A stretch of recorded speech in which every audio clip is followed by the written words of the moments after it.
Welcome everyone to the battle between Levon Aronian on your screen, and he will be facing Radoslaw Wojtaszek in this tournament. Levon Aronian has been touted as one of the favorites in this tournament to reach the quarters and the semis. He is definitely someone to watch out for, as he is performing very well recently in his career. Meanwhile, Wojtaszek did beat Vladimir Fedosiev in the previous round. So this will be an exciting clash. A handshake, and Levon opens the game with pawn to e4. And Radek plays e5. Now remember, Radoslaw Wojtaszek, knight c3, already very interesting move by Levon. You don't generally play knight c3 so much at top level. Knight f3 is like a default move.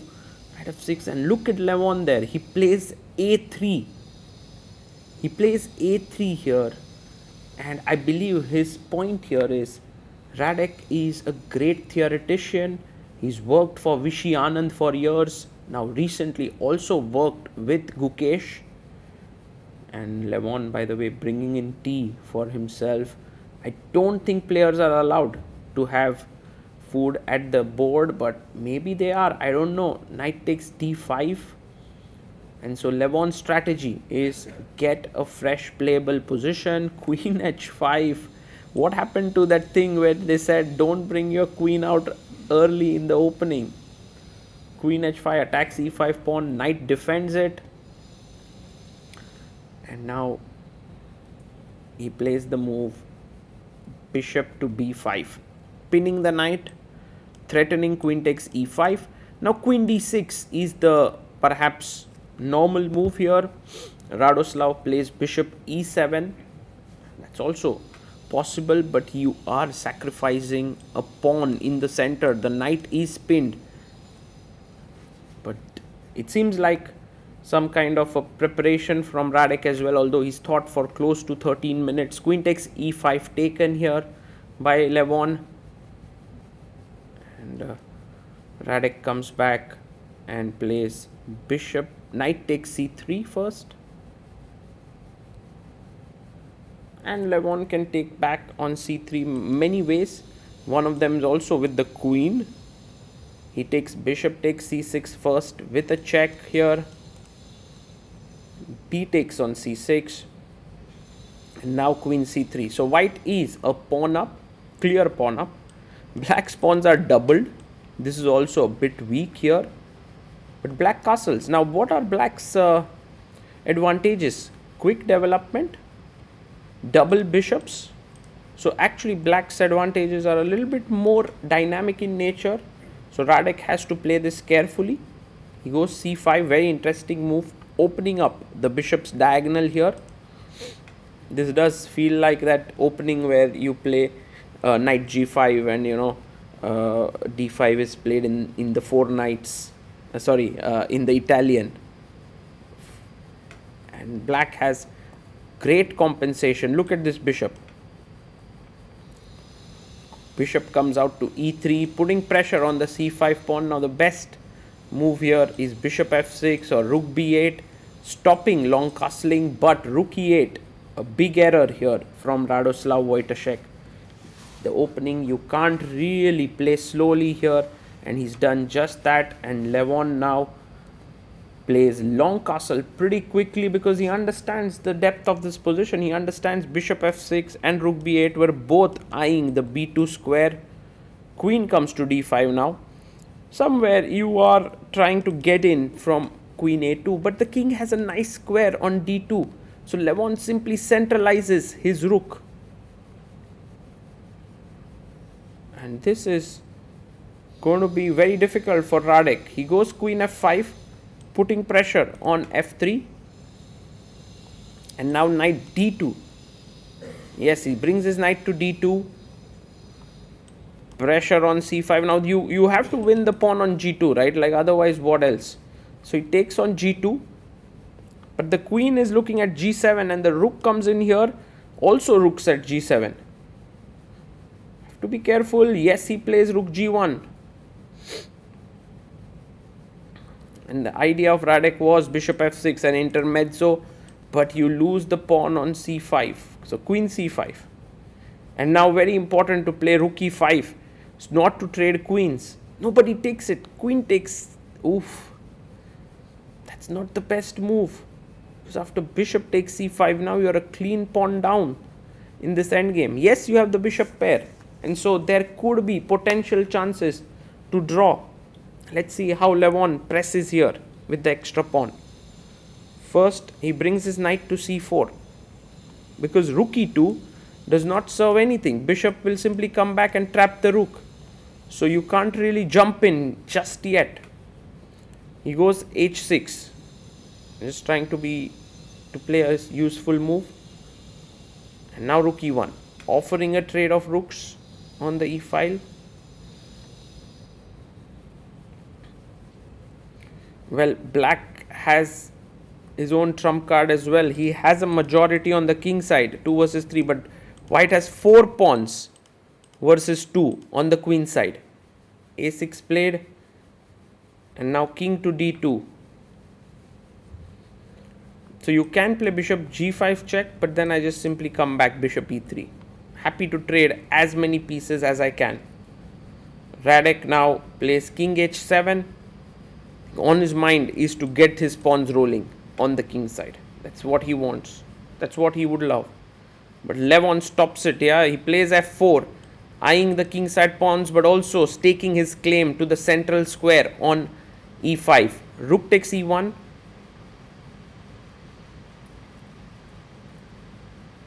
And he takes back with the rook. And bishop h4, attacking the rook here. That's what bishops do. Yeah, they kind of try to irritate the opponent. Rook e5 by Levon. Can you go back and attack it? No, he goes rook e8.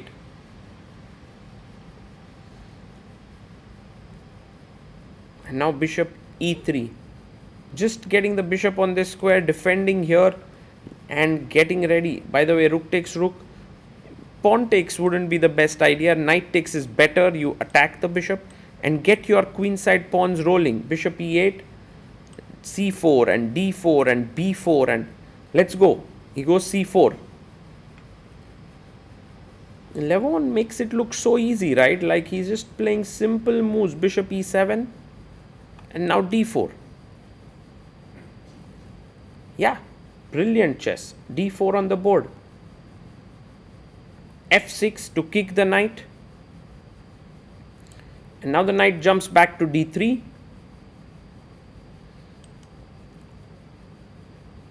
King to g6. He comes up ahead. Maybe better was c6. I don't know if it was slightly better than this. But king g6, d5. Fantastic move. The idea is c5, get the king up. c6 played. And now bishop to c5. Very good move again. Wanting to trade the bishops. You don't want to trade as white. So black as bishop d8 is played. Pawn to d6 played by Levon. King is coming in. Wants to come to e6. Hopefully to stop the d pawn. And now another epic move. Bishop a7. Two things. One, you are threatening knight c5. The other is you can push your pawn to c5. So king e6. Now knight c5 will be met with king takes d6. So c5 played by Levon. He's ready to give up that square on c5, f5. And now do you want to go bishop b6? It's a very interesting move because if you take king d6, then knight c5, epic move, and white wins. So bishop f6, knight jumps to b4, attacking the c6 and a6 pawn. Bishop takes on b2, and now a4. You're losing the a6 pawn. The a pawn will run down the board. Already the d pawn is a protected passer. Too many problems here to solve for Radoslaw Wojtaszek. Well, he got outplayed out of the opening and he lost this game. Fantastic game by Levon. There were only 2 games that were decisive out of 16 games on the first day of the 4th round. One was between Jose Martinez and Alexei Sarana, and the second one was this one between Aronian and Wojtaszek. And I think Levon just mentioned to Radek that you cannot allow me to long castle. We caught up with Levon after the game, and here's his interview. Levon, congratulations on the win against Wojtaszek today. This very interesting idea, 3a3 in the opening. Was this part of your plan? Because like Wojtaszek is maybe known as a very well opening theoretician.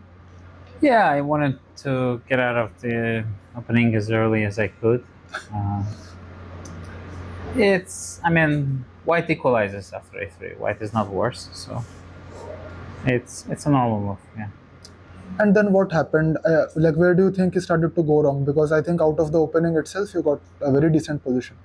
Yeah, I think the computer doesn't play rook e8, if I remember correctly. He plays rook b8 in order to stop one castle, and then the position is kind of double-edged, kind of sharp.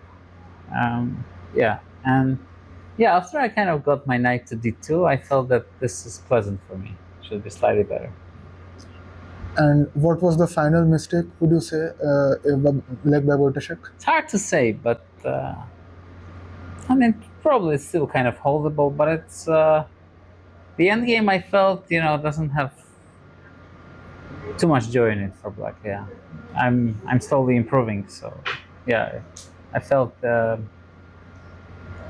it's from practical point maybe it was not the best decision for my opponent. We see a lot of draws happening today in round 4. Of course, many players want to be solid. What was that on the back of your mind as well? That you're fine with a draw, but like great if something happens? Yeah, I'm always fine with a draw. Playing against a very strong player. Whatever happens, happens. But yeah, you want to get try to get a fight, and if it's possible, of course, it's already a huge achievement just to get some pieces on the board and a position that is not too familiar. And how was your preparation for Wojtaszek as an opponent? I'm sure you have played many games against him at some point. How did you evaluate him as an opponent? Well, he is experienced and a strong player with great understanding. Yeah, I mean there are reasons why he was working for so many years with Anand. So he's a very talented individual. I think I didn't have really anything specific that I had in my mind to play against him. Just as I would play against anybody of his strength. And a great win after the rest day. If you can share with us, how did you spend your rest day here in Goa? Yeah, I think on the first, because it was a tiebreak, we went to the beach. We walked around, the closest one, the Bago beach. Yeah, it was quite nice, but it was kind of a short visit. And then yesterday, yeah, we went to Fontanas. Yeah, it's a nice area. Yeah, I like walking around there. And since in 2002 the tournament took place in Panjim, it's always nice to return there. Thank you so much, Levon, for your time. Thank you. And best wishes for game 2. Thanks.